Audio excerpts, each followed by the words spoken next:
तो हमारा क्या चल रहा था, हमारे मेथड्स चल रहे थे। तो मैंने आपको लास्ट लेक्चर में बताया था कि हम मेथड जो पढ़ने वाले हैं यहाँ पर, वो फर्स्ट मेथड पढ़ने वाले हैं। कौन सा method? First method.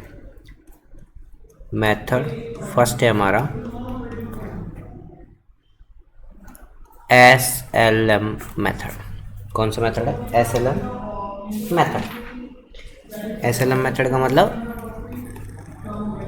Straight line method. Straight line method. और स्ट्रेट लाइन मेथड को हम equal instalment method, equal instalment method, या हम इसे बोल सकते हैं fix instalment method. Fix instalment method. ठीक है, इसको हम फिक्स इंस्टॉलमेंट मेथड या इक्वल इंस्टॉलमेंट मेथड क्यों बोलते हैं? क्योंकि यहाँ पर जो डेप्रिसिएशन का अमाउंट होता है ना, वो सेम होता है। एवरी ईयर डेप्रिसिएशन का अमाउंट क्या होता है? इक्वल होता है। ठीक है, क्योंकि यहाँ पर जो डेप्रिसिएशन का बर्डन होता है वो इक्वलिटी में होता है। Equality of depreciation burden. ठीक है, आगे बात समझ में क्लियर है? इसलिए हम यहाँ पर इसे एसएलएम मेथड को इक्वल इंस्टॉलमेंट मेथड या फिक्स इंस्टॉलमेंट मेथड भी बोलते हैं। क्लियर? चलो अब देखो, एक minute.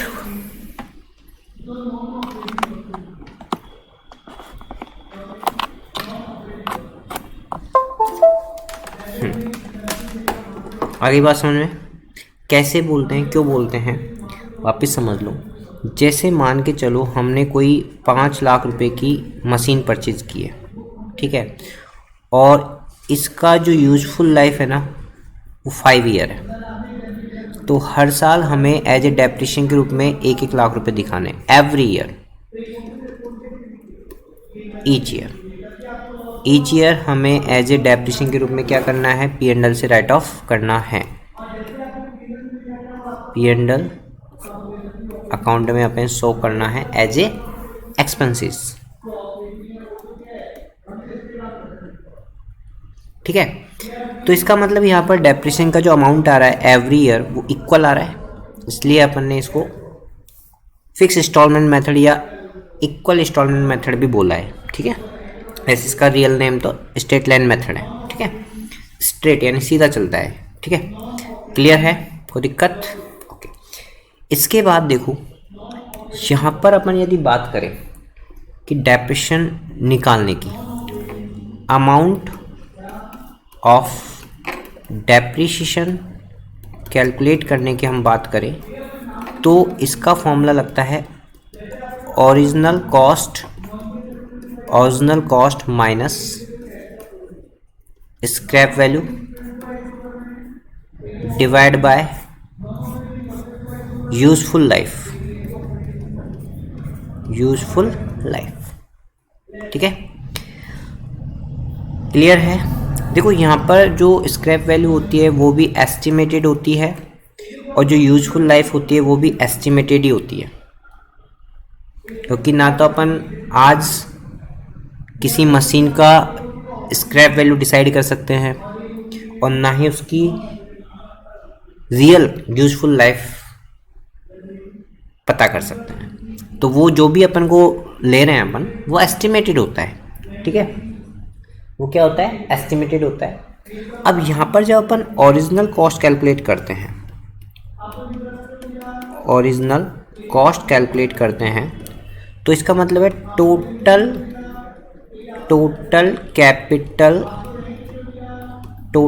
Capital expenditure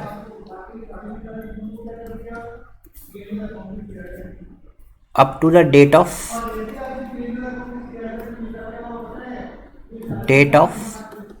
first use. जब तक अपन मशीन को फर्स्ट यूज नहीं ले लेते, जब तक अपन मशीन को फर्स्ट यूज़ नहीं ले लेते हैं, जब तक उसके टोटल कैपिटल एक्सपेंडिचर है ना इसमें इंक्लूड किए जाते हैं। आगे बात समझ में?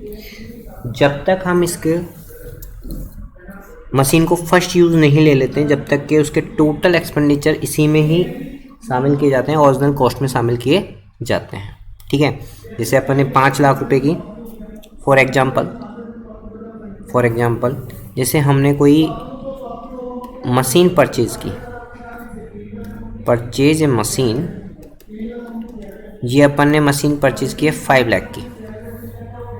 ठीक है, इसके बाद हमने उसको लाने के लिए कैरिज का एक्सपेंसेस किया 10,000 रुपये का, लोडिंग अनलोडिंग का एक्सपेंसेस किया, लोडिंग अनलोडिंग एक्सपेंसेस किया कितना 20,000 रुपये का। फिर हमने उसका इंस्टॉलेशन एक्सपेंसेस किया, यहाँ पर लाए इंस्टॉल किया, इंस्टॉलेशन एक्सपेंसेस वो भी हमने 20,000 किया, फॉर एग्जांपल 20,000।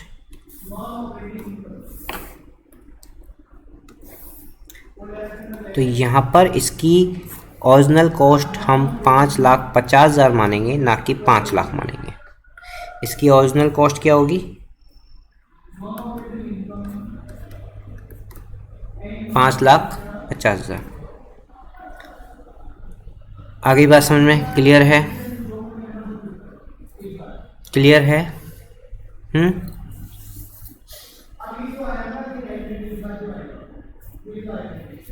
चलो नोट डाउन कर लिया।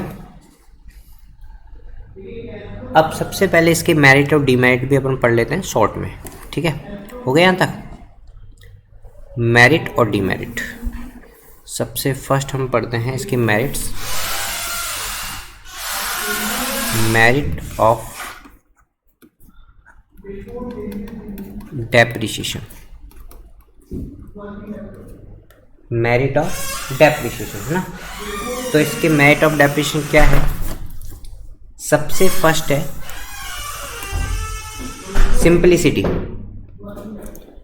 सबसे फर्स्ट है इसमें सिंपलिसिटी, कि ये कैलकुलेट करना बड़ा इजी है, इसको कैलकुलेट करना बड़ा इजी है। ठीक है, दूसरा है इसमें जो मशीन की कॉस्ट है, उसका जो टोटल कॉस्ट है ना, उसका बर्डन इक्विलिटी पड़ी है। ठीक है, equality burden,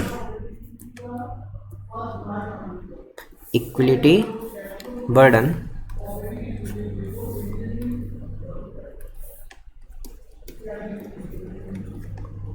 of total cost. Total cost का यहाँ पर इक्वल बर्डन पड़ा है एवरी ईयर। थर्ड चीज़ है इसमें कि यहाँ पर एसेट्स को आप कंप्लीटली राइट ऑफ कर सकते हो, completely right of, completely return of कर सकते हो। रिटर्न ऑफ का मतलब होता है कुछ एसेट्स की यूजफुल लाइफ के बाद उस एसेट्स की वैल्यू क्या हो जाती है? 0 हो जाती है। आगे बात समझे? क्लियर है ना? ठीक है, कोई दिक्कत? ये आपके मेरिट्स हैं, ये आपके डेप्रिसिएशन के क्या हो गए? मेरिट्स हो गए। ठीक है, और डीमेरिट्स क्या है? डेप्रिसिएशन के डीमेरिट्स क्या है? मेरिट लिख लिया आपने, डीमेरिट पर चले।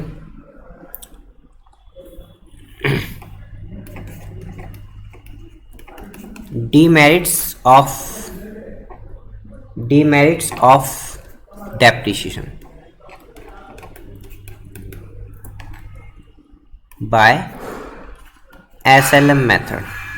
स्ट्रेट लाइन मेथड से यदि हम डेप्शन लगाएं तो उसका डीमेरिट्स क्या होती है? ठीक है, अपन ने ऊपर पढ़ा मेरिट्स और नीचे पढ़ रहे हैं अपन डीमेरिट्स। ठीक है, फर्स्ट सबसे फर्स्ट है कि unequal charge against income. Income पर इक्वल बर्डन पड़ता है।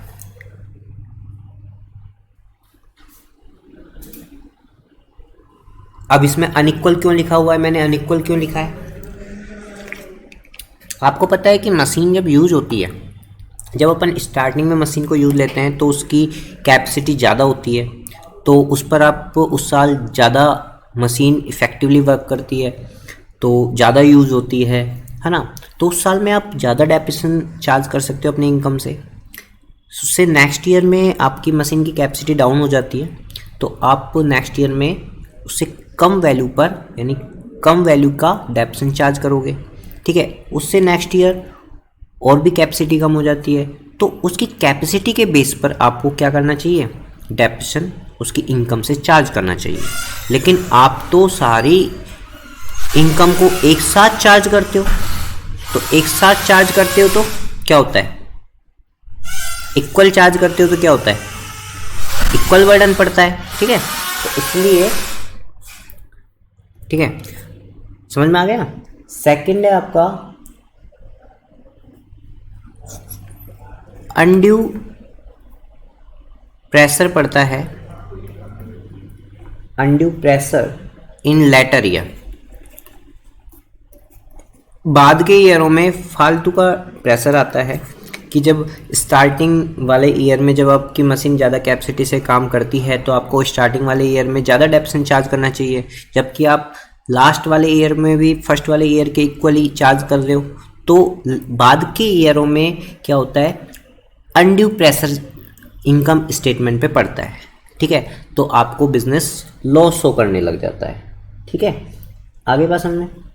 हाँ, दूसरी बात, जब आप डेप्रिसिएशन लगाते हो तो वहाँ पर आप क्या करते हो कि इंटरेस्ट वाले फैक्टर्स को तो भूल ही जाते हो, omission of interest factor, interest factor को तो आप क्या हो जाते हो, भूल ही जाते हो, तो इंटरेस्ट वाले फैक्टर को तो आप भूल जाते हो बिल्कुल भी। आगे बात समझे, क्लियर। और चौथा है कि इसमें एस्टिमेटेड लाइफ कैलकुलेशन करना बड़ा डिफिकल्ट होता है, difficulty in determination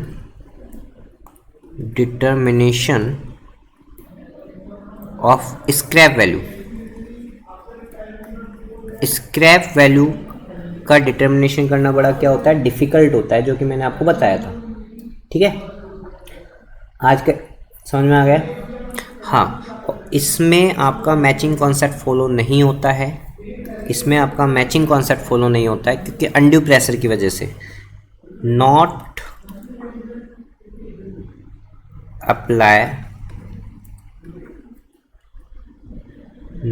apply matching concept,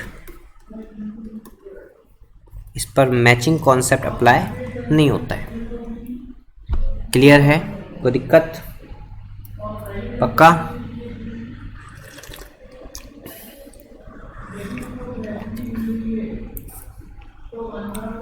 हो गया कंप्लीट? हो गया, चलो।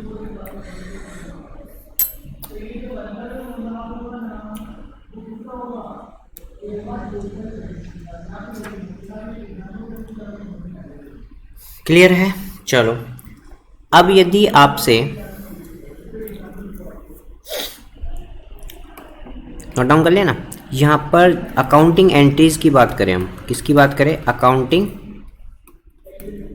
एंट्रीज की, तो अपन अकाउंटिंग एंट्रीज क्या करेंगे एसएलएम मेथड में, ईयर वाइज ईयर करते हैं अपन। तो फर्स्ट ईयर में हम क्या करेंगे, सबसे फर्स्ट हम मशीन परचेज करेंगे, तो machine come in the business, तो मशीन को डेबिट करेंगे, रियल एसेट्स है ना, रियल अकाउंट है, comes in debit and goes out credit वाला रूल लगता है, ठीक है। और पैसा गया टू बैंक, ठीक है।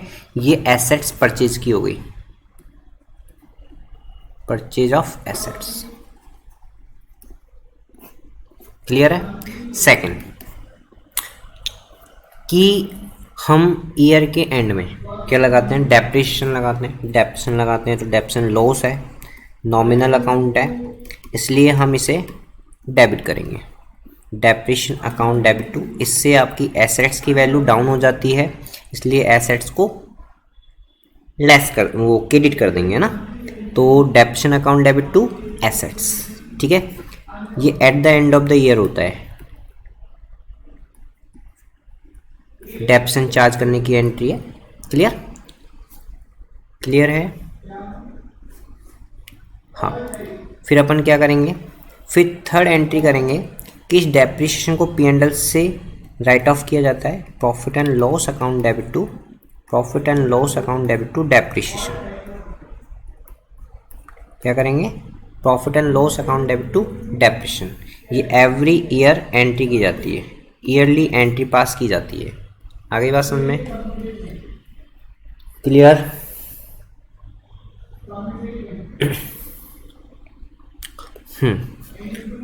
ध्यान ये जरूर रखना है, जब अपन SLM मेथड से डेप्रिसिएशन लगाते हैं तो टाइम फैक्टर को जरूर ध्यान रखना है, टाइम फैक्टर को अपन को जरूर ध्यान रखना है, टाइम फैक्टर को अपन हमेशा ध्यान रखेंगे, है ना।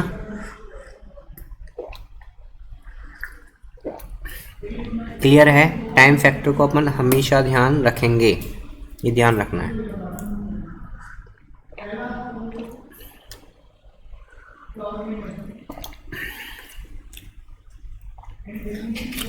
उतार ली एंट्री। चलो, इसके बाद अपन क्या करेंगे, नेक्स्ट ईयर में वही सेम एंट्री हो जाएगी। यदि अपन सेकेंड ईयर में एंट्री करेंगे तो सेकेंड ईयर में अपन परचेज वाली एंट्री ना करके बस डेप्रिसिएशन वाली एंट्री करेंगे, depreciation account debit to assets, ये एंट्री पास की जाएगी। और फिर डेप्रिसिएशन को अपन प्रॉफिट एंड लॉस अकाउंट से क्या कर लेंगे, राइट ऑफ कर लेंगे, तो profit and loss account debit to depreciation. आगे बात समझ में, ये सेकेंड ईयर में एंट्री हो जाएगी। ठीक है। हाँ, यदि मान लो, नोट डाउन कर लो पहले,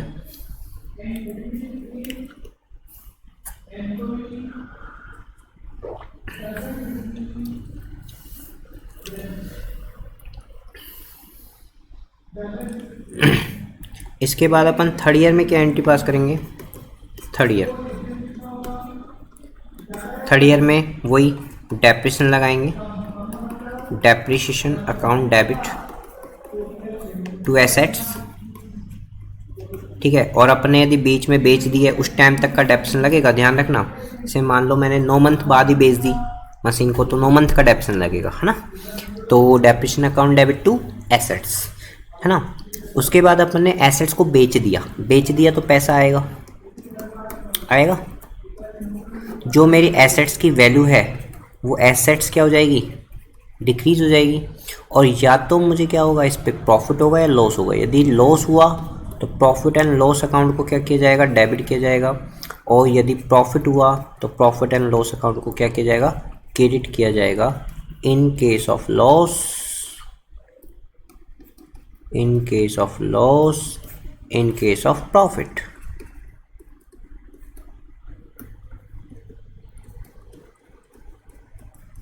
ठीक है, क्लियर।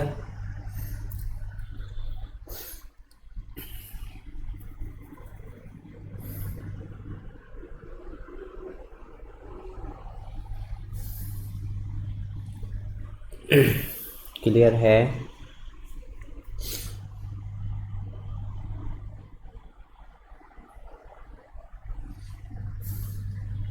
ठीक है, चलो मैं एक क्वेश्चन लिखवा रहा हूँ आपको, ये आप करके लेके आना। यदि नहीं हो तो फिर मैं नेक्स्ट लेक्चर में आपको समझा दूंगा। ठीक है, कि ऐसी बात नहीं, आपने फर्स्ट टाइम डेप्रिसिएशन पढ़ा है। On 1 April 2015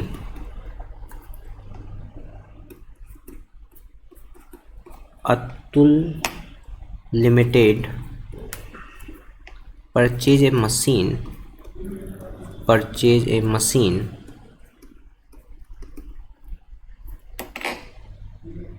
for 90,000 and spend 6,000 on its carriage and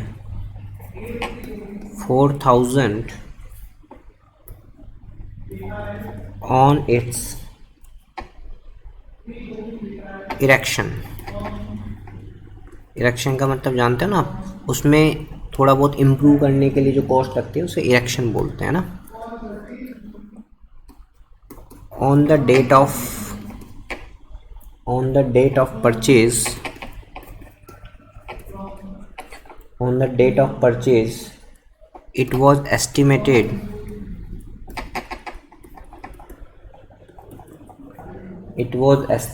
that the effective life of machine will be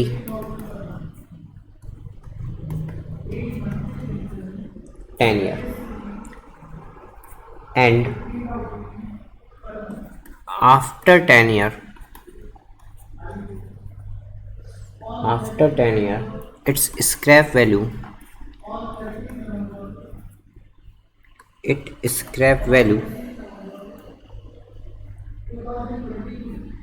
will be 20,000। ठीक है, क्लियर है? आपको मशीन अकाउंट प्रिपेयर करना है, यहाँ पर लिख लो prepare a machine account and depreciation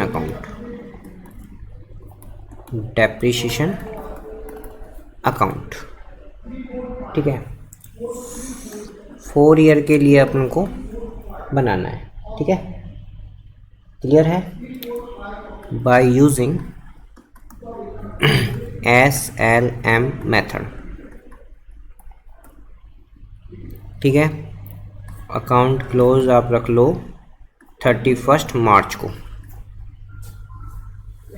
ठीक है, ये आपको करके लेके आना है, बाकी अपन नेक्स्ट लेक्चर में देखते हैं। ओके, चलो बाय।